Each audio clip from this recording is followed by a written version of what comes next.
ଆରେ ବାପ! ଏ କୁକୁଡ଼ା ଫ୍ରିଜରୁ ନୁହେଁ। ଏ ତ ସକାଳୁ ଗାଁ ରାସ୍ତାରେ ଦୌଡୁଥିଲା। ଆଜି ବନେଇବା, ଚାଲନ୍ତୁ ଦେଖିବା। ଖାଲି ଦେଶୀ କୁକୁଡ଼ା ଝୋଳ, ଯାହାର ବାସ୍ନାରେ ପଡୋଶୀ ଆସିବେ ତାଟିଆ ନେଇ। ଏ ହେଉଛି ଆମ ଦେଶୀ କୁକୁଡ଼ା ଝୋଳ। ଏହାର ସ୍ୱାଦ ତ ସ୍ଲୋ ମୋସନରେ ଆସେ। ଏଥିରେ ଲାଗୁଥିବା ସାମଗ୍ରୀ, ଆମର ମେନ୍ ହିରୋ ଦେଶୀ କୁକୁଡ଼ା, ପିଆଜ, ଅଦା, ରସୁଣ, ଜିରା, ପାନମହୁରି, ଧନିଆ, ଗୋଟା ମସଲା ଆଉ ଥୋଡ଼ା ପେସେନ୍ସ। କାରଣ ଦେଶୀ କୁକୁଡ଼ା ଶୀଘ୍ର ସିଝେନି। ପ୍ରଥମେ କୁକୁଡ଼ାକୁ ଦବା ଲୁଣ, ହଳଦୀ, ସୋରିଷ ତେଲ ଭଲରେ ମସାଜ ଦେଇଦେବେ। କାରଣ କୁକୁଡ଼ାକୁ ମଧ୍ୟ ଫିଲିଂସ୍ ଥାଏ।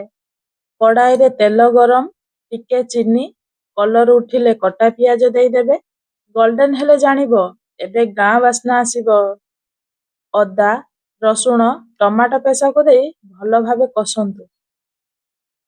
ଧନିଆ ପାନମହୁରି ଗୁଣ୍ଡ, ଚିକେନ ମସଲା, ଗରମ ମସଲା, ଲଙ୍କାଗୁଣ୍ଡ ଦେଇ ଆଉ ଟିକେ କଷନ୍ତୁ। ଆଉ ମସଲା ତେଲ ଛାଡ଼ିଲେ ଜାଣିବେ ରନ୍ଧା ସଠିକ ଚାଲିଛି।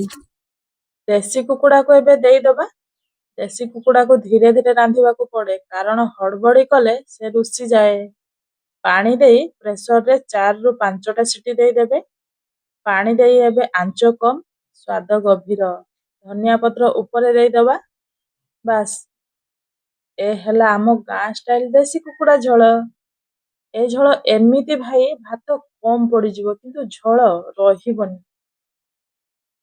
ରେସିପି ଭଲ ଲାଗିଥିଲେ ଲାଇକ୍ କରିଦିଅନ୍ତୁ। ନ୍ୟୁ ଦେଖୁଥିଲେ ସବସ୍କ୍ରାଇବ କରିଦିଅନ୍ତୁ।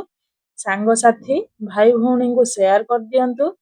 ଏବେ ରହିଲି, ଦେଖା ହବ ଆଉ ଗୋଟେ ନୂଆ ରେସିପି ସହିତ। ଜୟ ଜଗନ୍ନାଥ।